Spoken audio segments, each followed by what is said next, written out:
Hey mathematicians, so Summative 2.1 is in the gradebook. There was such great work, so much drawing and connecting and making sense. Please keep that up. There are some mistakes we have to correct, and remember that there is a retake. So I'm just going to show you, remind you of the things that are available to you. So first, there is this retake study resources. It is linked on the top of both slides now on your summative. The first thing you'll see on this is the solutions. So when you click on that, you will get this document. This is all student work. I didn't write any of this. You all did this. So these are all examples of correct solutions to one part of a question or multiple parts.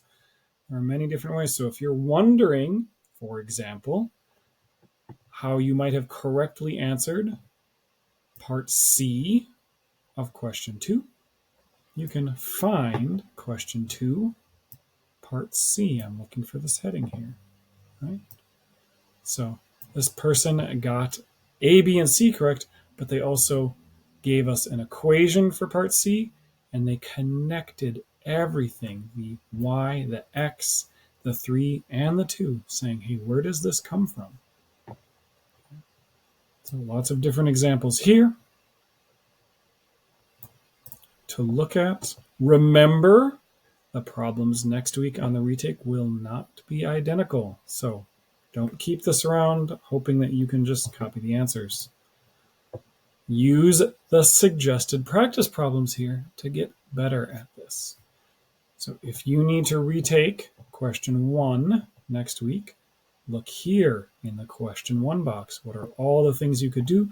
You don't have to do all of them. There are just options for you. So you might start at the top of this list. Hey, this graded problem, did I do that one? Did I do this graded problem? You might go back and look at the learning logs. Did you do those learning logs? You might open these guided videos taking you through the review and preview problems. So if you're struggling with one of these practice problems, that is always a good resource. And you might open up our classwork from one of these sections to be like, oh, wait, what did we do in class? Let me look back. Okay. Again, you don't have to do all of this.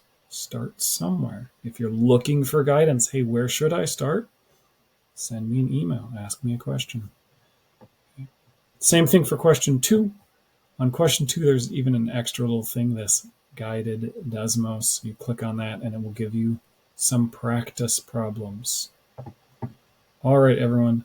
Again, tons of really great work. Make sure that you are reading your feedback. You are looking at the rubric. You are using the chat to ask me if any of the feedback is confusing, and you're using these resources.